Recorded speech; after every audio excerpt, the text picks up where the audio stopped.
கிராமத்துல வாண்டியா இந்த மண்ணிடத்திலே மாயாண்டி சுடலை பேச்சு அம்மாள் உண்மை மண்ணிடத்தில் இருப்பது உண்மையானா கேளு கேளு கேளு இல்ல நீ மண்ணாலே இருந்து போ தெய்வமா இருந்தா கேளு பக்கமனாகிய சிவன் சுடலை மாயாண்டி சிவனோட திருமகனே கால மூலதானம் சிவனை பெரிய மாயாண்டி நான் கடமை செய்யலை என்னை கண்ண சத்தியமே பண்ணி சூடத்தை அணைச்சினா நல்ல சத்தியம் செய்து என்ன வண்டி போட்டி வருகிறான் அப்பா வருகிறான் அந்த சுத்த வண்டி பணம்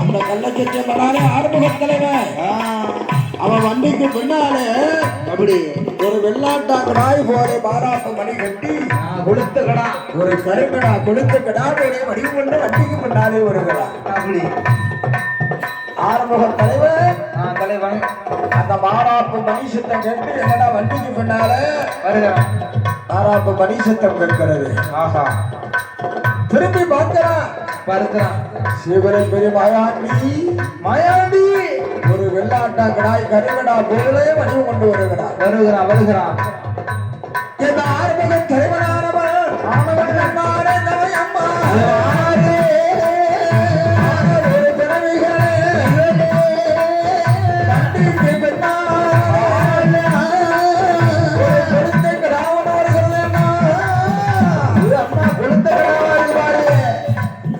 விழுந்தால் சனிக்கிழமை அம்மா வளர்த்த கிடா வருவது போல் வருகிறது இந்த கிடாயை பிடிச்சு கொண்டு போகலாம் நாளைக்கு சனிக்கிழமை அறுத்து பங்கு போட்டு அப்படி அவன் வீட்டுல சமைச்சு சாப்பிட்டா இவ்வளவு அருமையா இருக்கும் சரிதான் ஆறுமுக தலைவனானவன் சொன்ன போது வேண்டாப்பா இது யாரு வளர்த்து கிடாவு நம்ம அப்பா விட்டு சொத்தா எந்த கோவிலுக்கு நெரிசைக்கு விட்ட கிடாவு ஏண்டா வாங்குற சனியனாப்பா நம்மளுக்கு இந்த வம்பு வேண்டாம் நாமளும் சிவனை பெரிய சென்று சத்தியபிரமாணம் செய்து வருகிறோமே வேண்டாம் என்று சொன்னாலும் ஆறுமுக தலைவன் கேட்பானா எங்க கேட்க போட்ட முண்டை வைத்து கிடாயை பிடிச்சு தூக்கி வண்டியில போட்டு வர்றாவும் இருக்காது வர்றான் ஒரு நாள் சனிக்கிழமை 15 பேரை எண்ணெய் தேய்ச்சி தலைமுறை போறான் ஆத்துல போய் குளிக்க போறான் இந்த ஆறுமுக தலைவன் நாய் என்று எண்ணினானே சரிதான் நாயை பிடிச்சு 16 பங்கு போடுகிறான் அண்ணன் வார எதிர்பார்த்து கொண்டிருக்கிறான் 15 பேர் வந்தாலே அண்ணா அவர் அவர்களுடைய பங்கை எடுத்து அரண்மனை செல்லுமோ என்றார் சொல்கிறான் பங்கெடுக்கக்கூடிய வேலையிலே சிவனை பேரு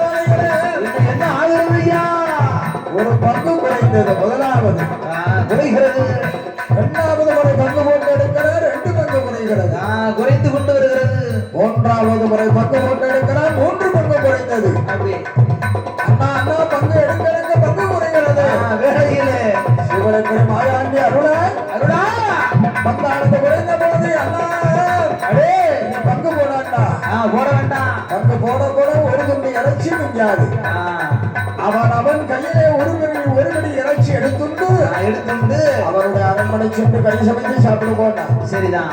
ஒரு பெரிய கறி எடுத்து சமைக்கிறான். சமைத்தால் வேகுவானா என்ன பண்றான்? சட்டியை தொடர்ந்து வீட்டுக்காரி அரண்மனையிலே பார்க்கிறான். பால் போல ரத்தம் பால் போல் பொங்கி வருகிறது. பச்சை ரத்தம் பால் போல பொங்கி வருகிறது.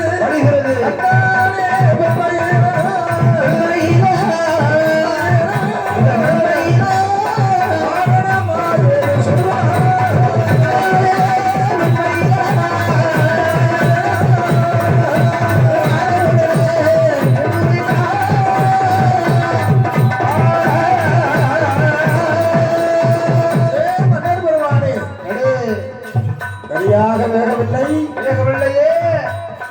பாலும் பச்சை இளரத்தமாக பால் போல் கொதித்து விடுகிறது. இருக்கிறது. எங்கிருந்து இந்த கடாயை கொண்டு வந்தீர்கள்? அதெல்லாம் போகட்டும். ஆண்டவனாக வாயாண்டி பார்க்கிறானே. சிவரிப்பிரி வாயாண்டி பெற்றியம்மா கொண்ட சுவாமி ஊர்கான நகரை மண்ணோடு மண்ணாக்குகிறாள். மண்முட்டையாக மாற்றுகிறாள். உழுது வரும்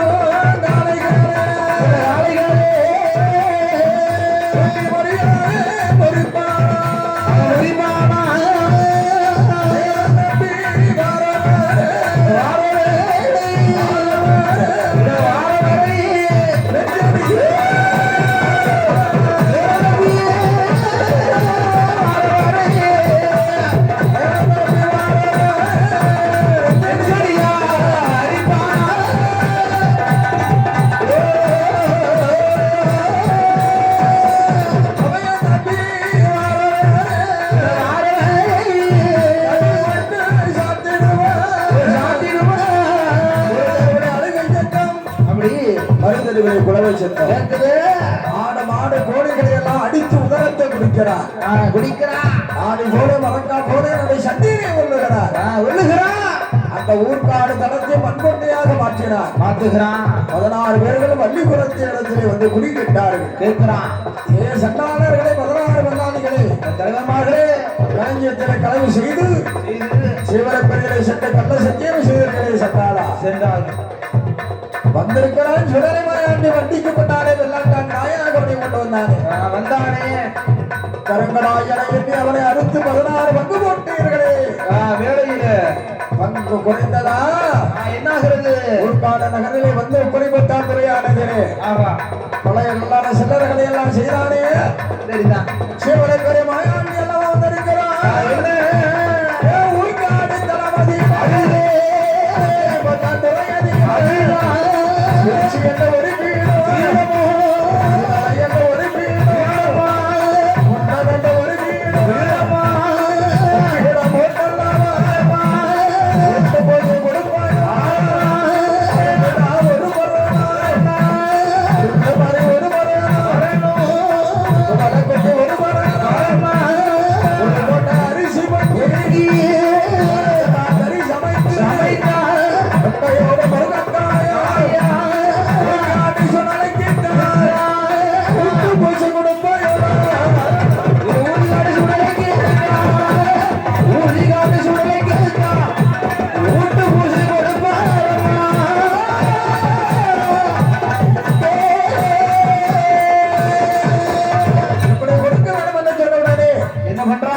ஊர்காடிலே வந்து நிலைய வாங்குகிறான். பேச்சு ரெண்டும் பிரம்மசக்தி என்றும் சுடலைமான சுவாமி என்றும் நம்முடைய நிலையத்தை வாங்கி சுடலை மாயாண்டி நாம் எங்கு செல்ல வேண்டும்? என்ன பண்றான்? போற இடம் போக வேண்டும். பூசையனை வாங்க வேண்டுமே என்று அரச மகன் தவிசனாத கண்ணாவை சிவன் என்று பெருமாள் என்று இந்த மாதிரி 1008 சிவகலங்கள் தன்னை கடந்து என் அம்மை பகவனுடைய வாசல் விட்டான். அப்படி என் ஆண்டவனாகிய மாயாண்டி சுடல தாயான பிரம்ம சக்தியான மனம் தாயான பிரம்ம சக்தி சுடலை பேச்சு அம்மா சுவாமி